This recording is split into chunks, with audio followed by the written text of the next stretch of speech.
March 1982, Studio One, Burbank. The red light blinked on, and 70 million Americans settled into their sofas without questioning why they trusted the man behind the desk. The Tonight Show occupied a peculiar position in American life by the early 1980s. Not quite news, not quite entertainment, but something more fundamental. It was the last communal ritual before sleep, the final voice in the national conversation each night.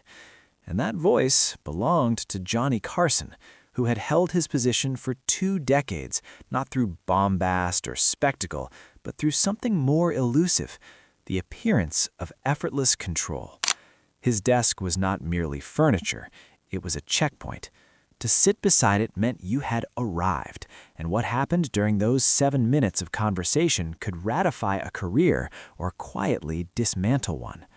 The audience at home understood this instinctively, even if they could never articulate why. When a child appeared on that stage, the calculus shifted. Carson had interviewed hundreds of child actors over the years, precarious performances engineered by stage parents and studio publicists, children trained to deliver rehearsed anecdotes with mechanical precision. The best of these segments achieved a kind of manufactured charm. The worst became uncomfortable exhibitions of ambition displacing childhood. Either way, Carson remained in control, gently steering the conversation, his Midwestern politeness serving as both cushion and border. The child spoke, Carson smiled, America smiled. The machinery functioned. But Drew Barrymore was not like the others. She arrived that night as the youngest member of Hollywood's most complicated dynasty, the Barrymore family, whose theatrical lineage stretched back to the 19th century, a name that carried both prestige and the weight of public dissolution. Her great-aunt Ethel had been American royalty. Her grandfather John had drunk himself into tabloid legend. Drew's own father had abandoned the family before she could form memories of him. By age 7, she had already appeared in 5 films, most recently in Steven Spielberg's E.T. the Extraterrestrial, which had become the highest-grossing film in American history 6 months earlier. She was famous in a way that adults found difficult to categorize. Not quite a child star in the Shirley Temple mold, but something newer, more unpredictable, a creature of the post-studio system Hollywood where fame arrived faster and burned hotter. The segment began as expected. Carson introduced her with avuncular warmth, making gentle reference to E.T. and her sudden ubiquity. She walked out in a dress that seemed constructed for someone else's idea of childhood, her hair styled into television-ready curls. The audience applauded with the particular enthusiasm reserved for precocious children and golden retrievers. She climbed onto the chair beside Carson's desk. That desk, always slightly elevated, a subtle architecture of authority, and for a moment the scene aligned with 20 years of precedent. Then she stood up. Not in distress, not in confusion, she simply rose from the chair, turned to the audience, and began dancing. Not a rehearsed dance, not choreography approved by publicists or mothers hovering in the wings. She moved with the unself-conscious abandon of a child who had not yet learned that the world was watching, or had learned it so thoroughly that it no longer mattered. Her arms extended, her hips swayed, she spun in a circle, her dress flaring, and the studio audience responded with surprised laughter. Not mockery, but genuine delight at the unexpected. Carson's face did something it rarely did. It registered uncertainty. For perhaps 3 seconds, the machinery paused. His hand hovered near the desk. His smile remained, but it had lost its knowingness. He glanced toward the wings, toward the producers and stage managers whose job was to maintain the invisible scaffolding that kept live television from collapsing into chaos. No one intervened. The cameras stayed on the child, and Carson, the man who had spent 2 decades ensuring that nothing unexpected survived more than a moment on his stage, made a choice. He let it continue. This was not permissiveness. It was something more calculated. Carson understood, as few television performers ever have, that authenticity, real or perceived, was more valuable than control. The audience at home did not want to see a child performing childhood. They wanted to see childhood itself, unscripted and uncontained. And so he leaned back, widened his smile into something genuine, and allowed Drew Barrymore to transform his desk into her stage. She began telling him she wanted to dance on the desk, not asking, telling. The distinction mattered. Child actors were trained to defer, to wait for adult permission, to treat the host as the benevolent authority figure who granted or withheld approval. Drew Barrymore did not wait. She simply announced her intention as fact, and before Carson could navigate the request with his usual verbal dexterity, she had climbed onto the sacred desk itself. The desk that represented everything The Tonight Show was built upon. The desk that politicians sat beside to humanize themselves. The desk that movie stars approached with rehearsed humility. The desk that had never, in 2 decades, been treated as anything other than Carson's domain. And now, a 7-year-old girl stood on it, dancing. The audience erupted, not polite applause, but genuine laughter and astonishment. Carson stood as well, not in alarm, but in capitulation, his hands raised in a gesture of surrender that was only partly performative. For 30 seconds, perhaps longer, The Tonight Show belonged to Drew Barrymore. She danced without technique, without awareness of camera angles or comedic timing, and precisely because of that absence, she delivered something that decades of professional guests had never managed, a moment that could not be controlled, predicted, or replicated. When she finally stopped and climbed down, Carson guided her back to the chair with a gentleness that seemed almost protective. The interview continued, but the power dynamic had shifted in a way that everyone watching understood but could not name. He asked her questions. She answered with the blunt honesty of childhood, talking about her fame without false modesty, about her family without euphemism. When Carson asked if she understood how famous she had become, she looked at him and said yes immediately, without the pause that adults insert before important answers. She was famous, and she knew it, and she did not see any reason to pretend otherwise. What made the moment remarkable was not the dancing itself, but what it revealed about the construction of live television. The Tonight Show had always been presented as spontaneous, as a conversation happening in real time between Carson and his guests, but everyone involved understood it was a carefully managed illusion.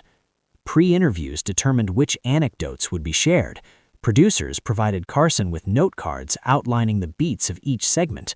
The appearance of spontaneity was the product of meticulous preparation.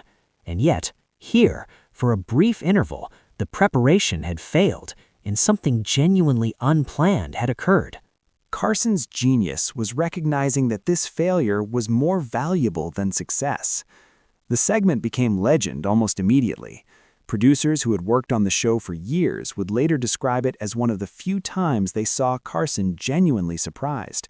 Critics and television historians would return to it as evidence of his skill, not in controlling the unexpected, but in recognizing when control should be abandoned. The footage circulated, was replayed, was referenced in retrospectives. Drew Barrymore herself would speak about it decades later, describing how Carson had treated her with a seriousness that few adults afforded children, how he had not condescended or dismissed her, but had simply allowed her to be exactly what she was. But the moment also foreshadowed something darker. The same lack of boundaries that made the segment remarkable was a symptom of a childhood unfolding without structure. Drew Barrymore's mother had been in the audience that night, watching her daughter dance on Johnny Carson's desk and seeing not a warning but a triumph. Within 2 years, Drew would be smoking cigarettes. By 9, she was drinking. By 12, she was in rehabilitation, her childhood consumed by the machinery of Hollywood fame that had no mechanism for protecting the children it elevated. The Tonight Show segment captured her in the brief window when her lack of boundaries seemed charming rather than catastrophic. Carson's desk had been, for 30 seconds, a stage where a child could perform without consequence. But stages are temporary, and the lights eventually turn off, and what happens in the darkness afterward is not part of the broadcast. Carson himself rarely spoke about the segment in later years, though interviewers would occasionally reference it as evidence of his ability to navigate unpredictable moments. He would acknowledge it with the same practiced humility he applied to all his accomplishments, deflecting credit, insisting it was simply a child being a child. But those who worked with him understood that the moment had unsettled him in ways he did not articulate. He had built his career on the premise that live television could be managed, that professionalism and preparation could contain chaos. Drew Barrymore had demonstrated, however briefly, that this was an illusion. The desk itself became, in retrospect, the perfect symbol for what transpired that night. It was designed to represent authority and order, the place where Carson sat slightly elevated, maintaining the invisible architecture that kept American culture flowing smoothly into living rooms each night.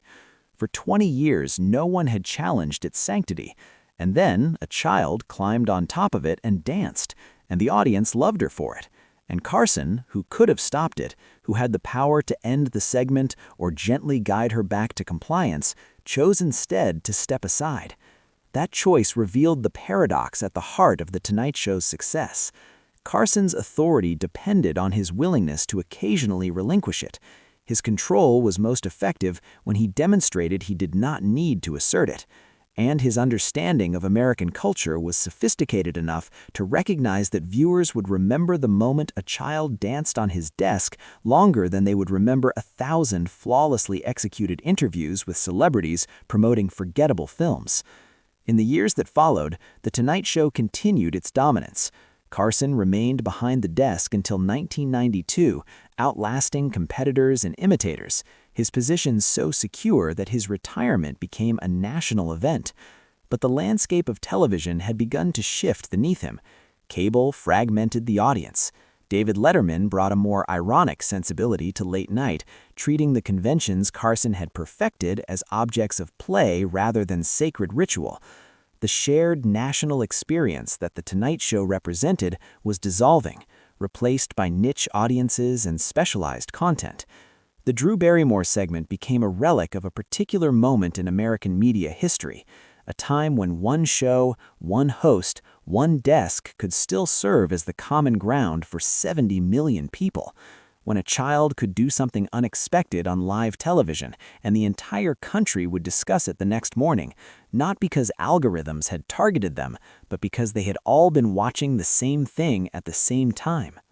Carson's desk outlasted his tenure. It was displayed in museums, photographed for retrospectives, referenced in documentaries about television history.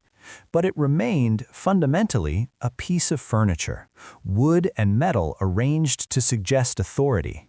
What made it powerful was not its construction, but the collective agreement that it mattered. And what Drew Barrymore demonstrated in her brief moment of unscripted joy was that such agreements were always provisional, always subject to disruption by anyone bold or innocent enough to ignore them.